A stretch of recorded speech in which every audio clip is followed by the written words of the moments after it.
गुरु बड़े गोविंद से मन में देख विचार, हरि सुमरे वो वार है, गुरु सुमरे हो पार। सात द्वीप नौ खंड में गुरु से बड़ा ना कोई, करता करे न कर सके, गुरु करे सो होए। राम कृष्ण से है कौन बड़ो, उन्हों भी गुरु कीन, तीन लोक के वे धनी, गुरु आग अधीन। जय इब के सतगुरु मिले, सब दुख आँखों रो, चरणों ऊपर शीस धरूं, कहूँ जो कहनियो।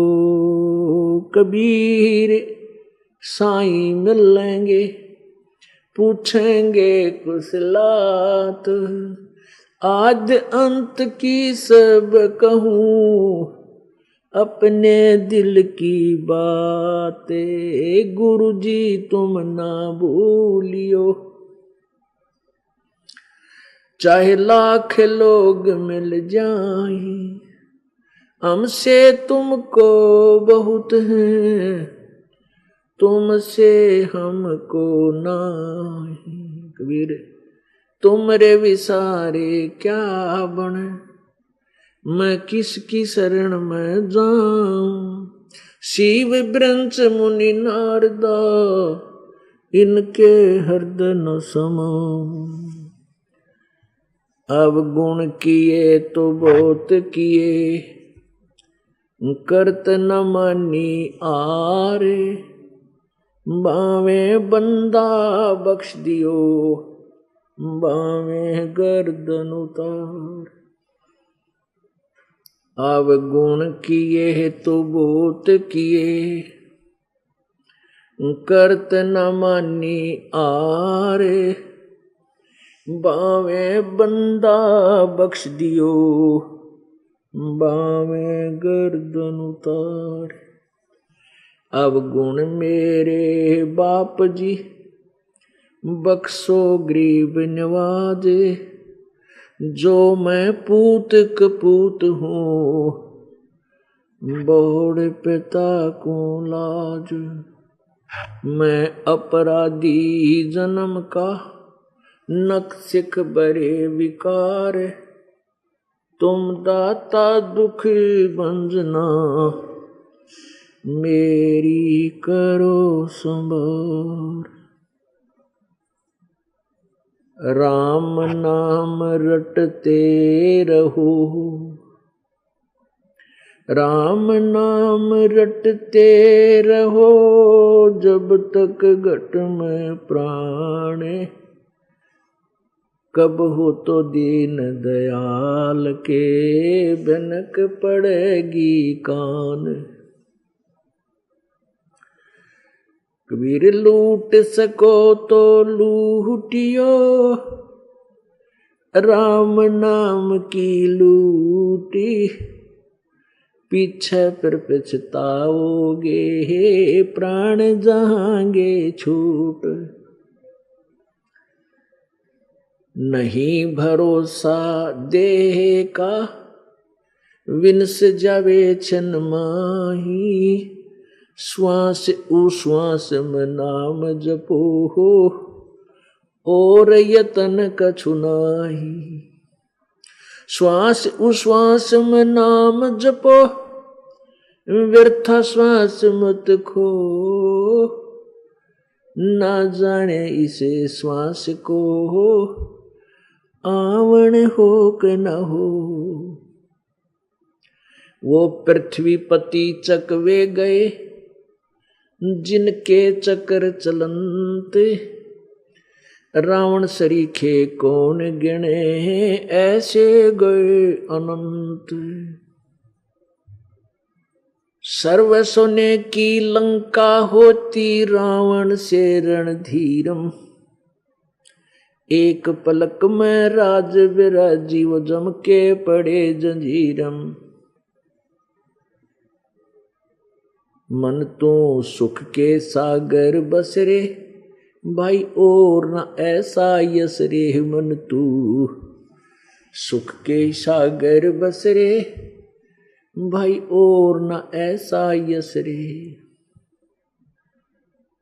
परम पिता परमात्मा सर्व सृष्टि रचनहार कुल मालिक कबीर देव कबीर प्रभु अल्लाह कबीर अल्लाह अकबीर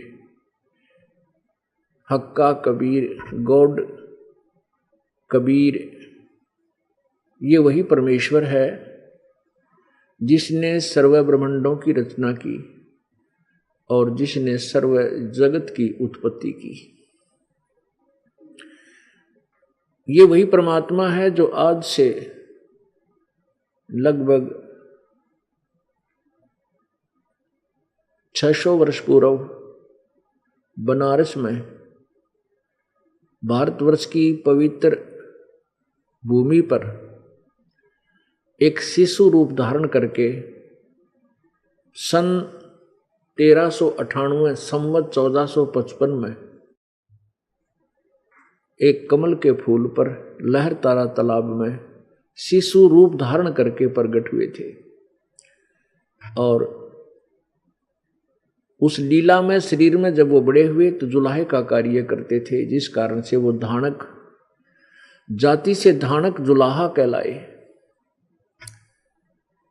वो परमात्मा हम सभी पुण्यात्माओं के, सभी आत्माओं के, चाहे आज कोई चींटी बना है, हाथी बना है, पशु पक्षी, जल के जीव जंतु बने हैं, राजा बना है, देव बने हैं, महादेव बने हैं, ब्रह्मा विष्णु महेश बने हैं, इन सभी आत्माओं के वो कुल मालिक है, वह हमारे परम पिता है।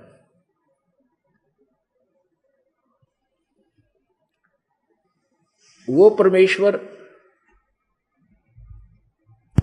हमें ये ज्ञान देना चाहते हैं यहां आकर के कि तुम यहां गलत स्थान पर फंसे हुए हो, ये काल भगवान की कैद है, जेल है, और तुम इसको जेल नहीं मान रहे हो। तुम इसको अपना निज स्थान मान करके यहीं पर आपसी द्वेष करके, एक दूसरे से झगड़ा आदि करके, और केवल यहाँ की भौतिक सुविधा को प्राप्त करने के लिए अपना जीवन व्यर्थ करके काल के इस कैद में ही, इस जाल में ही फंसे रह जाते हो। तुम यहाँ के रहने वाले नहीं हो, ये तुम्हारा ठीक ठिकाना नहीं है, वास्तविक स्थान नहीं है। आप सभी सतलोक से आए हो, और वो सतलोक वो सुख सागर है, वो सुख सागर है जहाँ कोई दुख नाम की चीज नहीं। समुद्र में जल के अतिरिक्त कोई भी वस्तु आपको दृष्टिगोचर नहीं होती। जहां देखे वहां जल ही जल, जल ही जल अथाह सागर। ऐसे ही उस परमेश्वर के सत्यलोक में जहां हम पहले रहते थे और जहां से हम अपनी गलती के कारण काल की कैद में फंस गए हैं, तो वहां कोई दुख नाम की चीज नहीं है। इसलिए उसको बेगमपुर भी कहते हैं, उसे सुख का सागर कहते हैं। वो सुख सागर की परिभाषा कैसे बताई जाती है कि उस लोक में जाने के बाद हम कितने सुखी हो जाएंगे। शंखों लहर मेहर की उपज, कहर नहीं जा कोई, दास गरीब अचल अविनाशी, सुख का सागर सोई। शंखों लहर मेहर की उपजे और कहर नहीं जा कोई। अपनात्मा कभी कभी किसी दिन विशेष को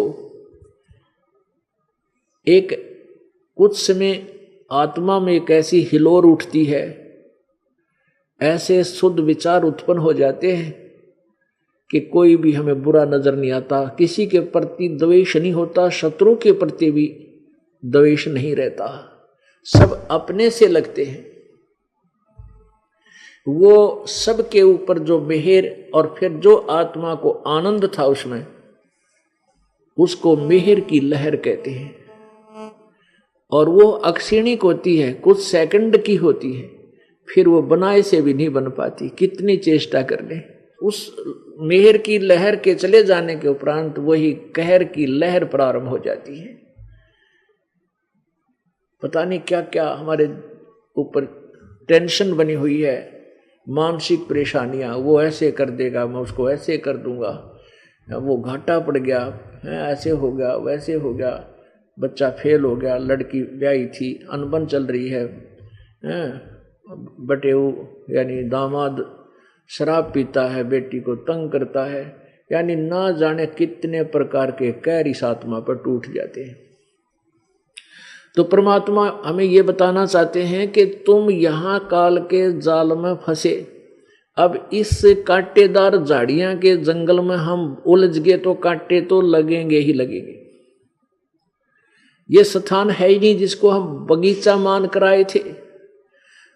हाँ, जब हम उस बाग बगीचे में चले जाएंगे वहां कांटे नहीं, छाया, शीतल हवा, शीतल छाया, ठंडी हवा, खाने को फलदार वृक्ष वहां मिलेंगे उस बाग में जाने से।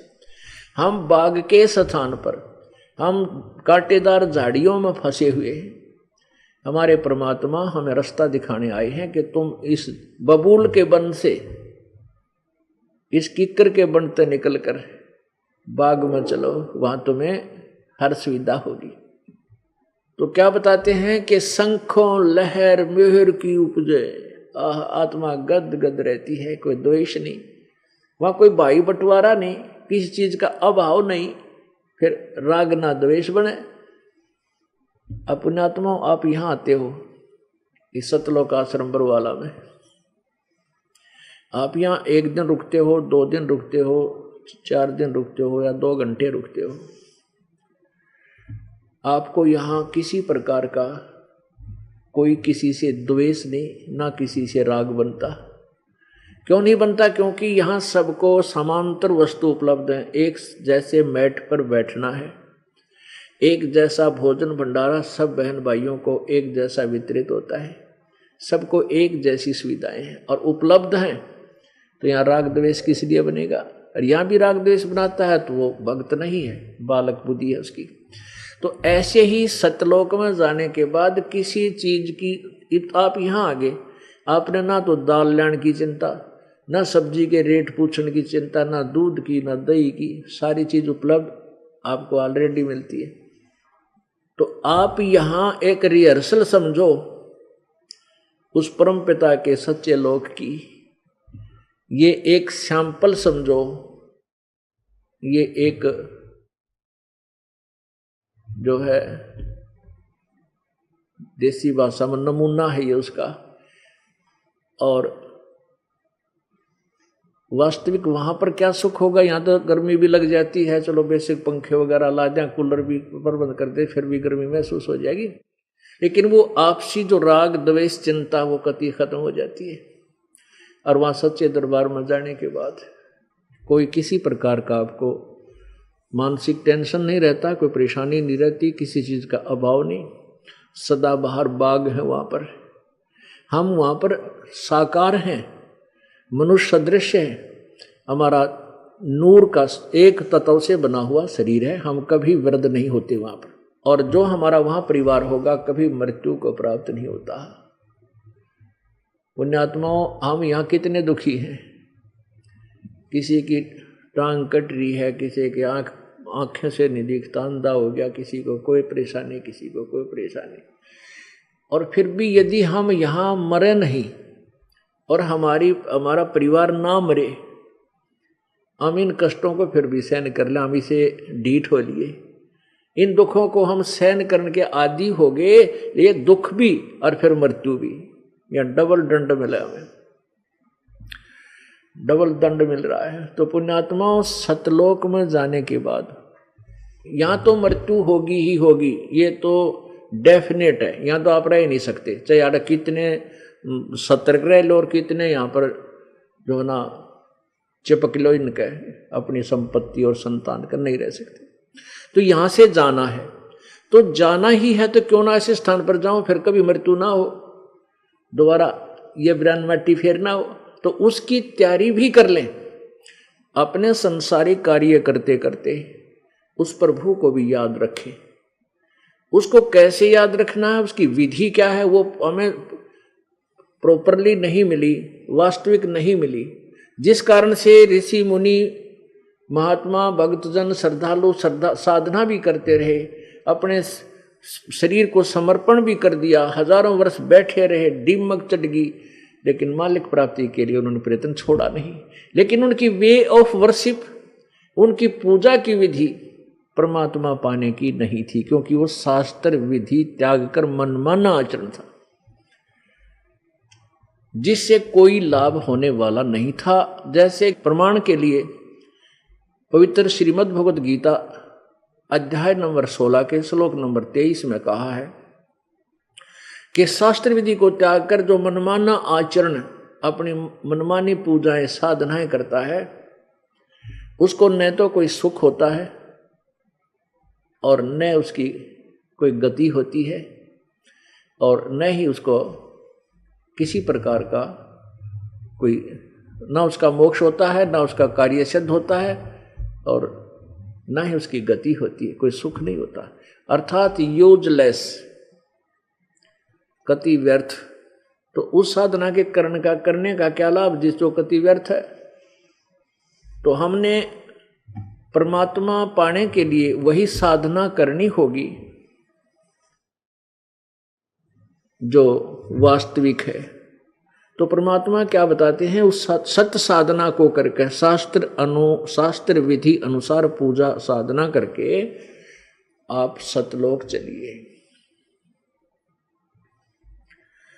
अब यहां से तो आपने जाना पड़ेगा, और वहां जाने के लिए साधना इतनी सिंपल है, इतनी साधारण है। रोगी कर सकता है, कोढ़ी कर सकता है, बूढ़ा कर सकता है, बच्चा कर सकता है, कोई नहीं बैठ सकता लेट कर सकता है, चलते फिरते कर सकता है, काम करते करते कर सकता है। हम परमात्मा की भक्ति में रुचि क्यों नहीं लेते थे? क्योंकि हमने ये सोच रखा था कि परमात्मा पाने के लिए हमें बहुत समय देना पड़ेगा अलग से। जैसे समाधिस्थ साधु संत फकीर महर्षि हमने देखे ऐसे करके साधना लगाए बैठे रहते हैं, समाधि लगाकर बैठे रहते हैं, घर त्याग जाते हैं, जंगल में चले जाते हैं, वन में चले जाते हैं, खड़े होकर तप करते हैं। कोई बर्फ में तप करता है, कोई जल में खड़ा होकर तप करता है, कोई धूने लगा कर चारों तरफ अग्नि जलाकर तप करता है। तो हम यूँ सोचा करते भाई ये तपस्या, ये साधना भगवान पाने वाली हमसे नहीं बन सकती, हम गृहस्थी हैं, हम नहीं कर सकते, ये साधु संत फकीरों का ही काम होगा, ये करते रहेंगे। हम तो उनकी सेवा पानी कर देते थे। अब पता चला कि वो साधना तो करने की थी नहीं जो साधु संत करा करते। परमात्मा क्या बताते हैं, डिंब करें डूंगर चढ़े ये अंदर झीनी झूले, जग जाने बंदगी करें ये बोवें सूल बबूले। डंब करें, दंब माने लोग दिखावा, ढोंग करते हैं, ये ऊंचे स्थान पर बैठ जाते हैं ताकि दूर तक मैं दिखाई दूं मैं क्या कर रहा हूं, ताकि मेरे से आकर्षित हो, मेरे पास आवे, मेरी महिमा बन जाए। दंब करें डूंगर चढ़े, डूंगर कहें ऊंची टीलों पर, बड़े पहाड़ पर, और अंदर झीनी झूले, अंदर वो वस्तु नहीं है जिसकी जो होनी चाहिए, वो वस्तु उसको नहीं मिली। और दुनिया भक्त जन जग जाने बंदगी करे, जनता सोचे ये भक्ति करता है, यो बोवे सूल बबूले। शास्त्र विरुद्ध साधना करके इंसान तप से क्या बनता है, राजा बनता है, और राजा बन करके वो फिर कोरे अन्याय करता है, पाप करता है, बहुत जो है पाप इकट्ठे कर लेता है। तब से राज में बदमानम, और जन्म तीसरे शुक्र सवानम। ओहो, तपेश्वरी सो राजेश्वरी, राजेश्वरी सो नरकेश्वरी। जो जितना अधिक तप कर रहा है उसने उतना ही अधिक समय तक उसको राज्य प्राप्त होगा, और उतने ही अधिक समय तक फिर वो नरक में रहेगा, जो अधिक समय राज्य करेगा उतना ही अधिक समय उसका नरक का बनेगा। पुण्यात्माओं, ये परमात्मा की वाणी है, विधान है, उन्हीं के द्वारा बताया हुआ। ये असत्य नहीं हो सकता। हम ना माने वो हमारी अपनी सूझबूझ है, अपनी सोच है। अब जैसे कोई कानून को नहीं मानता है, ना माने, लेकिन जिस दिन वो कानून के चक्कर में आएगा उस दिन पता लग जाएगा ये कानून जो खंड कर दिया। जब तक वो कानून नहीं तोड़ रहा है और वैसे कह रहा है, जिस दिन तोड़ देगा उस दिन कानून का पता लग जाएगा। ऐसे ही जो परमात्मा की गलत साधनाएं कर रहे हैं ये बाद में बहुत पश्चाताप करते हैं, बहुत रोते हैं, फिर कुछ नहीं बन पाता। उसमें परमात्मा कहते हैं आछे दिन पाछे गए और गुरु से किया ना हेत, अब पछतावा के करे चिड़िया चुगी खेत। तो अब समय है, मानव शरीर है, आत्म बुद्धि दी है परमात्मा ने। आप जी इस दास के द्वारा दिए गए विचारों को सदग्रंथों से मेल कर सकते हैं, और जो सदग्रंथों में लिखा वो सत्य है। किसी ने दंत कथा बना करके अपनी सोच की कोई पुस्तक सदग्रंथों का नाम लेकर के उस लिखी हुई है और वो सदग्रंथों से नहीं मिलती है, तो वो साधना त्यागने योग्य है, उसको त्यागना पड़ेगा। जैसे पवित्र श्रीमद् भगवत गीता अध्याय नंबर 16 के श्लोक 24 में कहा है कि अर्जुन, जो कर्तव्य कर्म और अकर्तव्य कर्म, जो भक्ति मार्ग के करने योग्य साधनाएं हैं, कर्म हैं, क्रिया हैं, और न करने वाली है, वो भी सदग्रंथों से ही तू मेल कर, किसी की दंत कथा पर विश्वास मत कर। तो पुण्यात्माओं, अब हम शिक्षित हैं, सदग्रंथ अपने पास है, और जैसा भी उन संस्कृत के ज्ञाताओं ने ज्ञान था उन्होंने कुछ अनुवाद भी कर रखा है। अब उस अनुवाद के उनके द्वारा किए हुए अनुवाद में बहुत ढेर सारी त्रुटियां भी हैं, उसके पश्चात भी सच्चाई ऊपर है। क्योंकि कहते हैं चोर चुरावे तुंबड़ी और गड्ढे पानी में, वो गड्ढे हुआ ऊपर आवे न, सच्चाई छनी ना। अब तुम्बा होता है एक घिया का, देखियो वो गोल गोल, उससे बड़ा होता है एक पेठे जितना, सीताफल जितना एक तुम्बा एक फल होता है, वो अंदर से थोथा हो जाता है। और उसको कहते किसी ने किसी की तुंबड़ी चुरा ली, वह तुम्बा, और उसको पानी में छुपाने लग गया, नीचे गाड़ का आवा जमीन में, और वो ऊपर आवे इतना वह साथ ही ऊपर आ जावे, वह नीचे नहीं रुक पा रही, पानी में छुपाने की चेष्टा कर रहा उसको, और उसका स्वभाव है वो फ्लोटिंग है, वो पानी में नीचे नहीं रह सकती।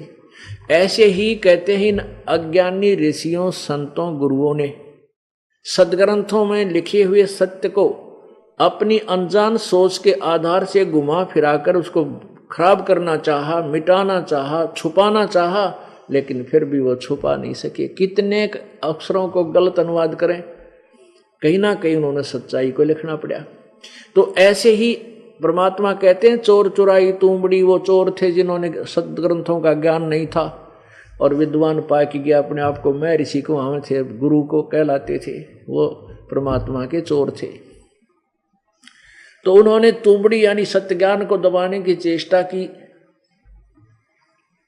लेकिन वो छुप नहीं पाई, ऊपर आ गई। तो इसलिए लिखा है कि गीता जी अध्याय नंबर 16 के श्लोक 24 में कि इससे तेरे लिए कर्तव्य और अकर्तव्य के निर्णय के लिए भी सदग्रंथ ही प्रमाण है और नहीं। तो पुण्यात्माओं,